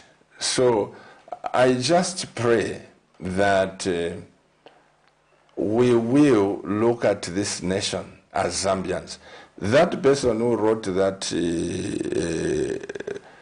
text, I can tell you, is a political cadre, because any well-meaning Zambian should work to help President HH, not to talk about trivial issues. And that's my worry. I think we started this discussion by saying that Micaiah, the good prophet, was thrown in jail because Ahab enjoyed listening to lying tongues. And he says, I told you, could you tell me anything that is good?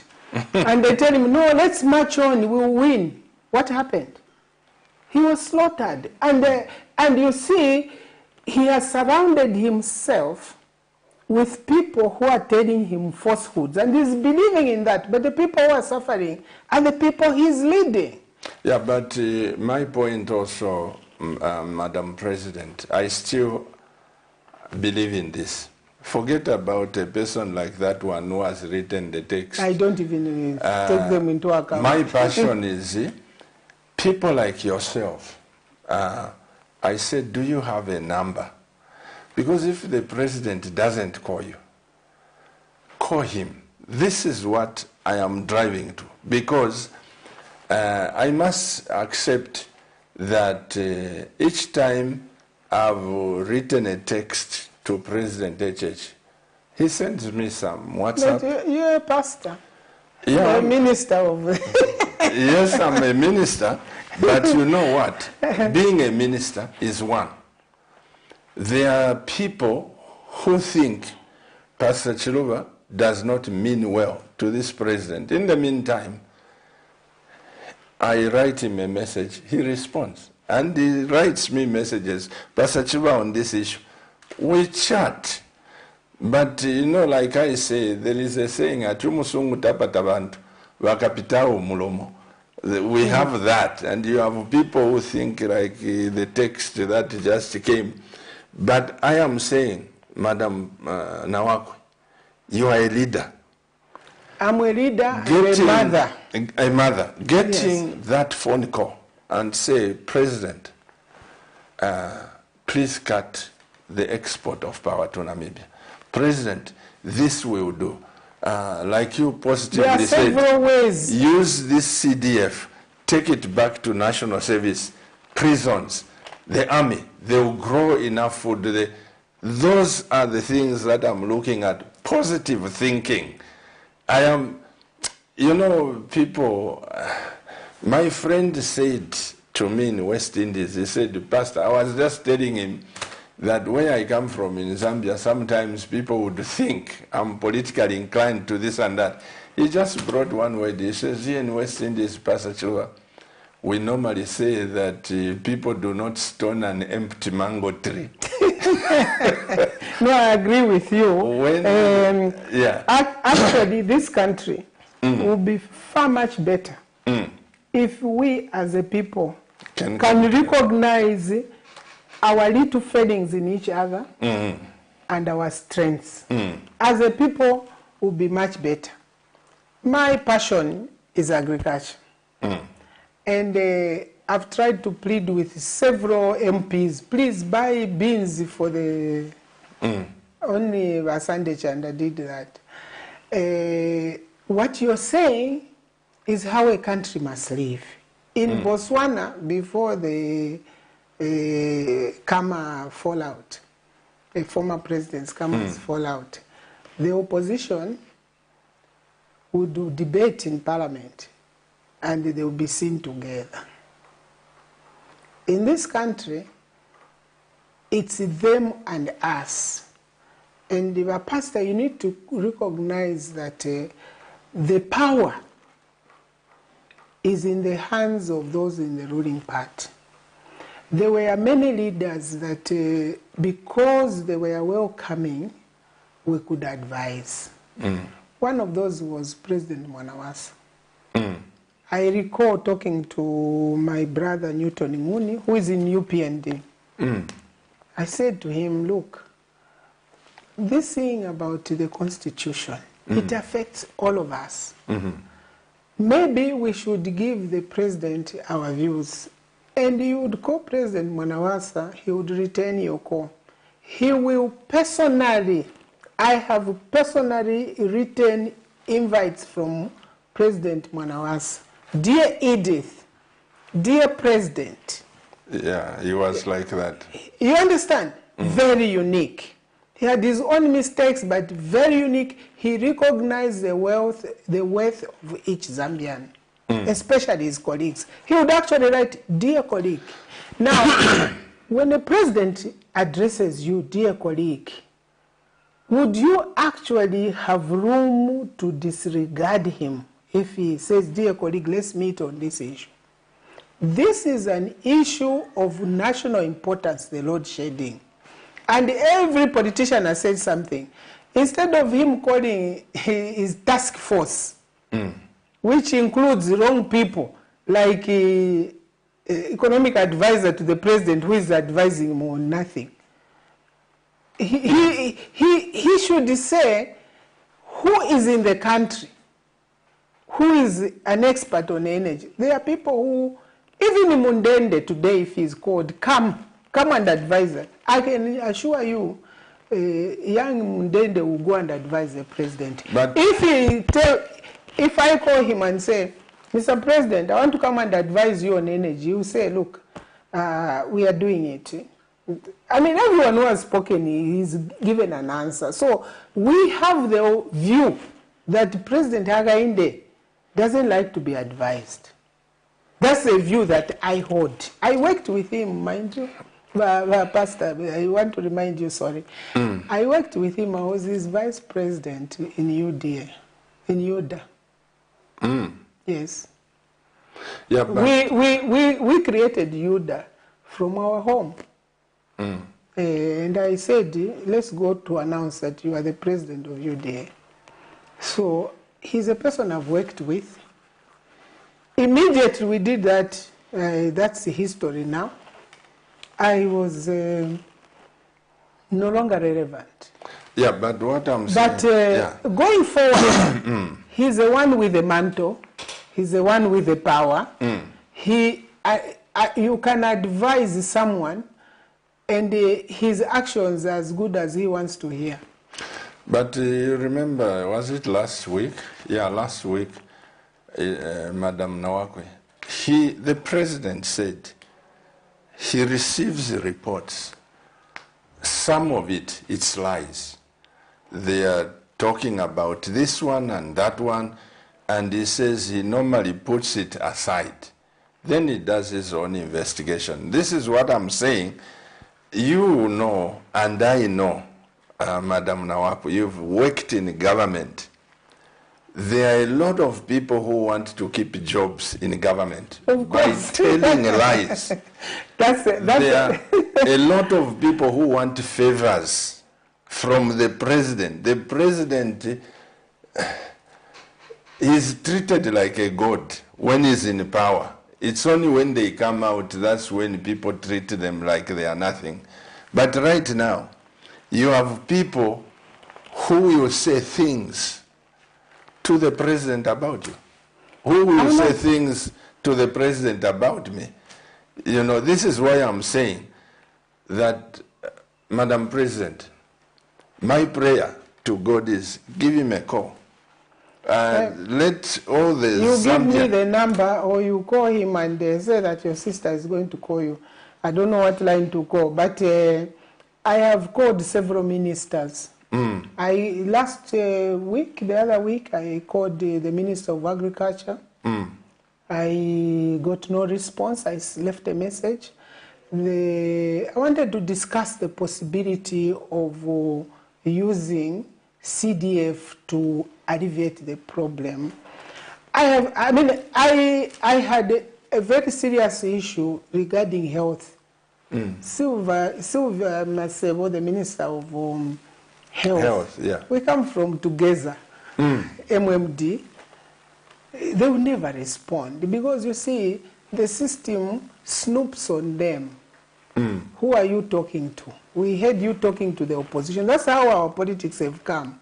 You were talking to Eddie Galungu. Just yesterday, someone was telling me, oh, we heard that you are friends with the president. I said, but I mean, I was campaigning for him. How does it become? So what's the business of yours in that? And that is what... You see, this our as you rightly say, there is primitive behavior, and then it's exacerbated by the fact that we, the leaders, when you are told, hey, did you hear what Pastor Chuva said? You are able to listen. You don't say, stop it, I can't hear that about my colleague. Because you are able to be receptive to the lies.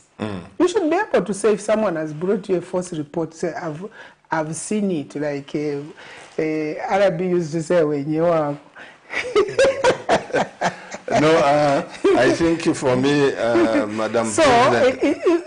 The point I was saying, a leader of a republic has access to every citizen. And every citizen is at his disposal.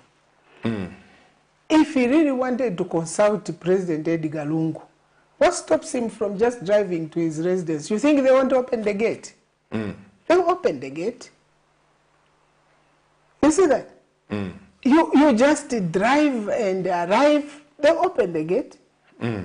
What stops him from, you see how hard people feel about you, how distant you are. When you have a tragedy in the home, they don't even call you and say, sorry, my friend. The people you were with are gone, but we also knew them. They were our friends. We sat with them. We drank water together in your home. It's very unfortunate, I must say. This spirit must be broken. I'm still a firm believer that pastor is not a spirit, it's a curse. No, it's a destructive order that we have in this country. I'm saying it's a spirit, Madam NAWAKWI, because from Dr. Kaunda, even when he went out of power, I remember the first anniversary, may he so rest in peace, Honorable Panji, they are there to witness the first birthday party of Dr. Kaunda when he left State House. He was just with children. It's my wife and I who went in that mine house, and we sat, my wife sat on the floor, we sang the songs, we prayed for it. It was pathetic. Like, this is not the super Ken. But people were scared to go to see him. That's the point I'm making. That, even when you place a call to a minister, because we are in commerce. I am in agriculture, so my ministers are those in agriculture, livestock and agriculture. I need to tell them that the pigs are okay, the chickens are okay. They need to rely on people like us to know what is happening. But be comforted, Madam NAWAKWI, I think it's not just you, and I'm saying it publicly. A few weeks ago, we were at State House as media owners. One of the things that came to the president is listening. The media owners said, Mr. President, we would like to work with you and advise you where you are going wrong, but your ministers don't pick up phone calls. No, even the permanent secretaries, they don't pick up phone calls. They don't. That was driven to the president. This is why I'm saying sometimes, you know, the president can be blamed for this, blamed for that, unless if I fail myself and the president doesn't pick up, he doesn't return the call. But Pastor, who appoints these people? It's the president. They reflect him. Let's pick up some. Let's pick up some text messages. If you come to my gate and my son says, no, you can't come in, that's he's passing on me.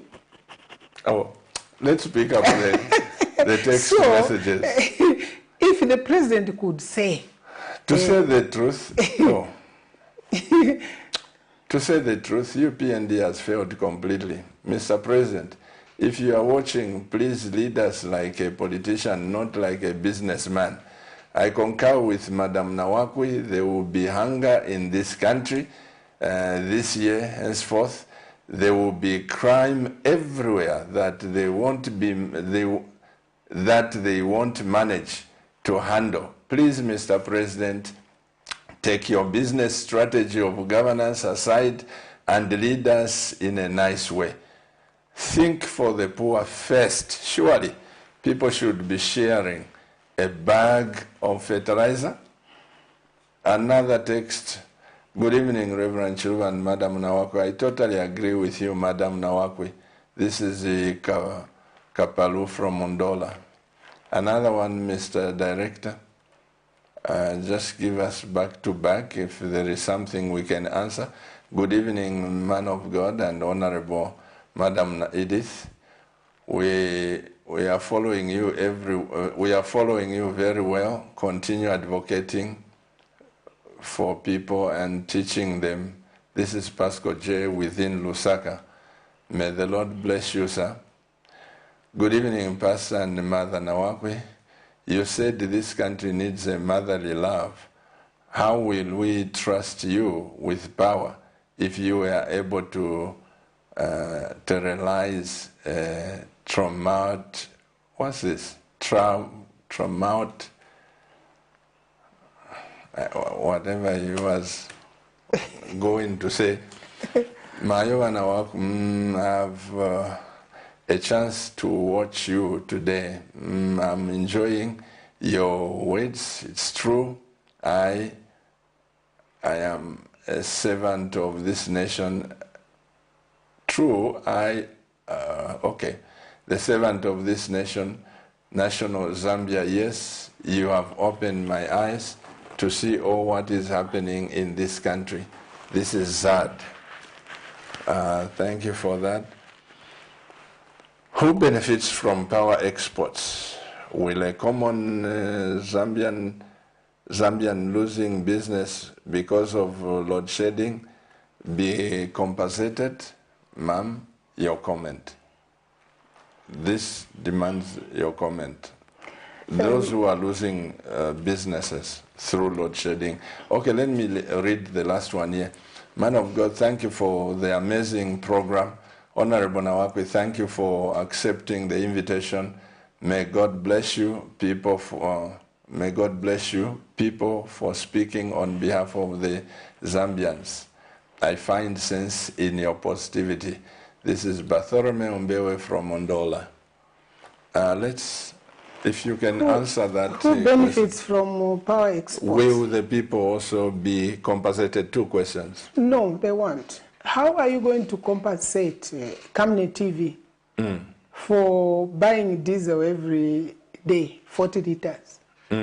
How are you going to compensate the barber whose barber shop is closed? And mind you, this is January. Children are going to school. Absolutely. You know, you want to pay the workers. There's no money.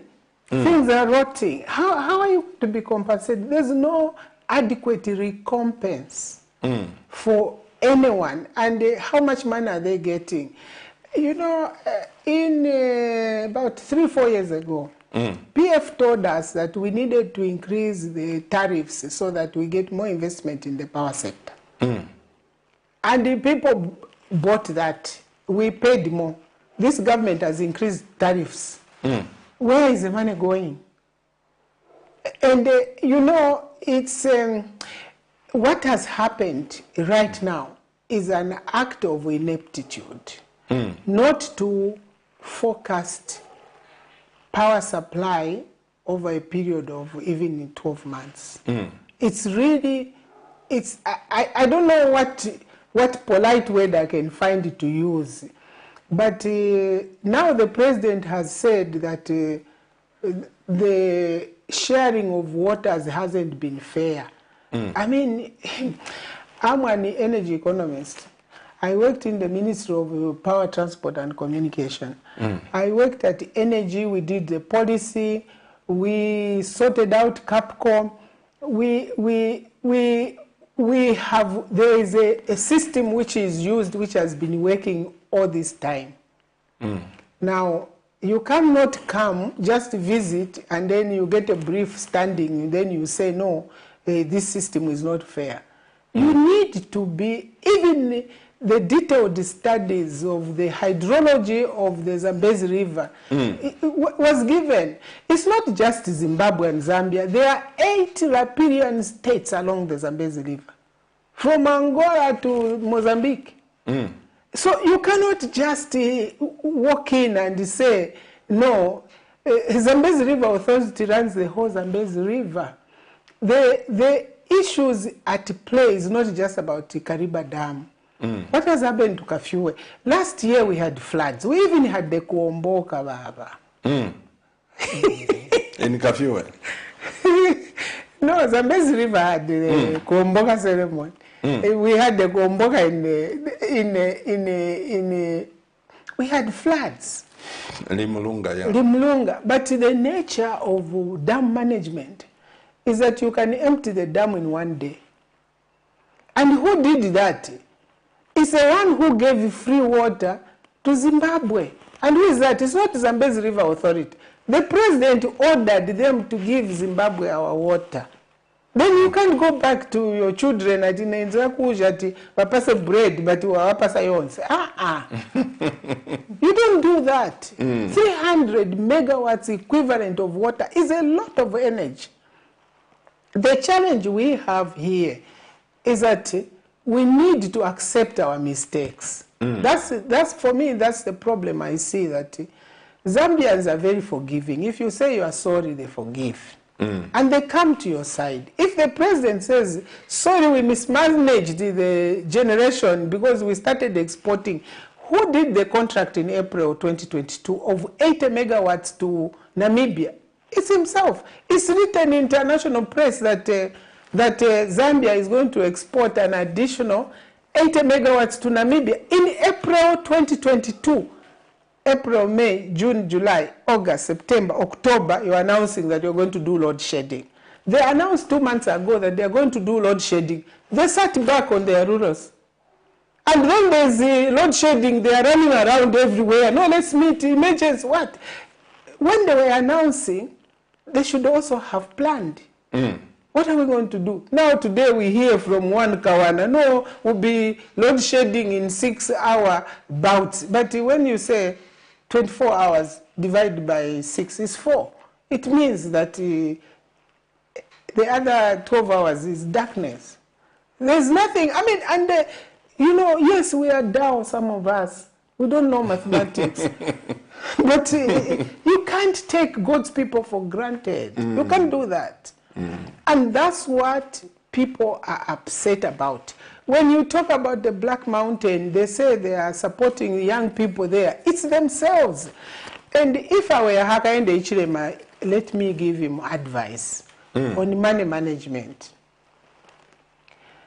If he saw that there was too much money in private hands, he could either have changed the currency, which is very expensive, but he could also have left it in circulation by saying, anyone with money, report to ZRA how much you have, and I give you a rebate. Instead of you paying, say, 30% tax as your income, just pay 20% or 25% to legalize your money which you are sitting on in the house. Would still have had people earning a living, because your expenditure equals someone's bag of mini meal. Absolutely. And that bag of mini meal equals a chicken at Soweto market. So what they have done as the UPND, they have squeezed all the money out of circulation. They have scared people who have money, and money by nature is not intangible. It's just a wish. So if you don't treat it nicely, it flies away. And the Minister of Finance and the Bank of Zambia, what they are doing to try and keep a lid on inflation, they were siphoning money, taking it out of circulation. But you can only keep a lid on a boiling volcano for a short time. So I don't know, no one is benefiting from load shedding. And this load shedding is affecting agriculture, because no one is able to plan. And therefore, even commercial farmers won't plan. Yesterday, I don't know, did you watch our news, madam? Yesterday? I had no power. Oh, yeah. Well, load shedded. They load shedded. I mean, today we had power for like 2 hours. Yeah. As I was coming here, there is no load, there's no power. I'm going back to darkness. Oh, God. But in our news yesterday, we carried a story where Zimbabweans, they saw the war in Ukraine and everything, so they projected that there will be shortage of wheat. You know, they've just produced 375 75,000 metric tons of wheat. And Zimbabwe is becoming a powerhouse now, and they will be exporting. When Ukraine is hit there, they looked at the commodity and said, let's go for this. You know, I have said on this platform that we don't need to address ourselves before IMF. Look, just at the continent, Ethiopia is faced with a serious famine. Sudan, Kenya is in drought, and this is the wisdom you see in the president of Tanzania.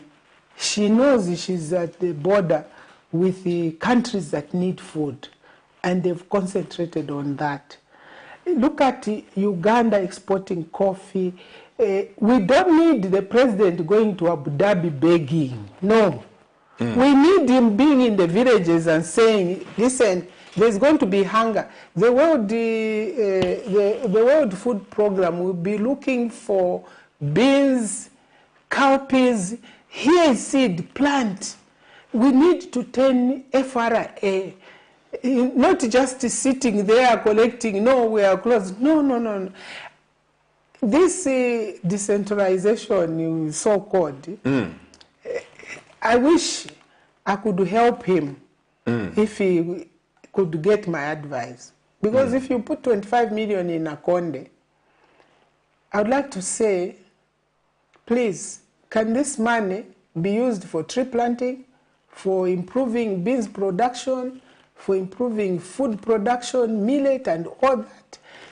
And you task each MP, you give them targets. You, from Chama, I want 1,000 metric tons of rice. We're going to put a big rice mill in Chama. The money which we've given you for CDF, can you buy rice seed and give to the people in Chama and tell them that the president, the word is the president, the captain, the vision carrier, wants Chama to be a net exporter of rice. You will see what would happen in one season. I did that for paprika. When I was Minister of Agriculture, they were producing hardly 300 kgs of paprika. We took money from FSIP, we gave it to seed, ZAMSEED, to get proper seed for paprika. In 1 year, we moved from 300 kg to almost 300,000 kgs of paprika. Zambians respond. When you take them in confidence, when you show them the way, Zambians want to work. Zambians are not lazy. Zambians don't like to beg. You can hear everywhere, please come and help us with food. You can go to NAWAKWI, give them bean seed, give them anything. The following year, they will be exporting. Now, we just need someone to think around it and say, how do we get out of our poverty? And if we have net food production, any year, Honorable Msogoto will agree with me that any year when we had the bumper harvest, you didn't need to talk about the exchange rate. It covered itself. It found its level. Yes, the equalizer is not the education the president talking about. The equalizer in the money market is surplus food. You export it, you eat it, you don't need to import it. Now, look at what is happening. If you are buying a bag of mini-meal at 210, what is happening to inflation? Too little money chasing too few goods, or too much money chasing too few goods. I mean, there's no goods. The economy is stagnant. And you need to kick it. How do you kick it? You introduce consumption. And how do you introduce consumption? You introduce goods and cash. You're not going to be giving cash. Is he saying, no, giving cash at the market? But the president is giving cash to outsiders. When you export power to Namibia, you are giving cash to Namibia. They are benefiting. Their people are welding and creating jobs. We don't want cash dollars here. We want malaiti. Madam NAWAKWI, I am so delighted, and this is your station, and every well-meaning Zambian. My wife and I have, sleepless nights over this nation. No wonder the Lord gave us the grace to open this TV station that our voice could be heard by somebody. What will build this economy is unity by you politicians. Certainly. Once you stop looking at each other as enemies, you who lead us, this nation would do wonders, But as long as there are people who are there to eat and others who are there to steal the relationship between you and the President Hakainde Hichilema, I have a problem with that, So you as politicians, I beg you by the message of God, and President HH, treat him as your brother. Mwila umfa kubantu diatwale kula Madam NAWAKWI, ulubuli tuwale lwa mkomboni, talwa kuitama rules, Kwalifi umu, atola fiya maloba so, I mean pakati, ati pampula. Songa wa pampula, ukunga ta upampuile, ati nichi cha mwenswechi, songa wa muna umwa pampula, iwewe vya cha wambwenemo, na iwe wa pampula. Kwa levo kuchenana sana, so, some of the people in this republic, niwa pampula, they would go to President HH and yourself, so avoid wa pampula in this nation. Let's work together. There is nothing difficult in this nation. Zambia is a great nation and we can make it, and we will make it. Well, Pastor, the challenge we have here, and I take your point, this is my country, my services are available. And you don't always have to work with the president. You can work with ministers, you can work with members of parliament. But the challenge that they too are facing is that should they be seen with me, they are called sellouts. So that's why it has to take the presidency to get us together to discuss our country. And we will offer our support, we will offer our views, because my views may not be the best. But when we meet and discuss, you can even refine a stupid view. So what we need is to interact, is to realize that we have a common umbilical cord. And that common umbilical cord is Zambia. I have not said that I can't talk to the president. He's the leader of this republic as long as he's in office. But he also needs to know that it takes two to tango. It takes two to tango. And those that are in authority are in a much stronger position. I believe you. Well, on behalf of my wife, President NAWAKWI, I am most grateful for the readiness that you always have when we call you to come and educate the nation and to throw your input. May God bless you, and don't hold anything to heart against us people sometimes. Like I said, mind you, from here, take 1 point at Bali Flower Pampula. So may God bless you and make the headways. Dear Camnet TV viewers, I respect your social media expressions, but let's build the nation together. Zambia has taken to social media. If into Filokulanda, whatever, if you have got issues against me, why don't you come to me? Maybe I don't know that I injured you. If you come and face me, we can take it over. If you have issues against President HH, President Shimbakambwili, or President NAWAKWI, anyone, please take time to go there. Let's build this nation. Politicking will not stop hunger. Politicking will not stop load shedding. We must come together and lift the elephant. May God bless you, and may God bless this nation. On behalf of my wife, the CEO of this company, and on behalf of the young men who labor from day to day in Camnet, members of staff, may God bless them.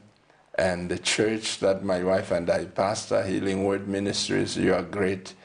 Above all, you viewers, you are amazing. I can only say keep watching Camnet TV, because Camnet TV is not just another channel. Bye-bye.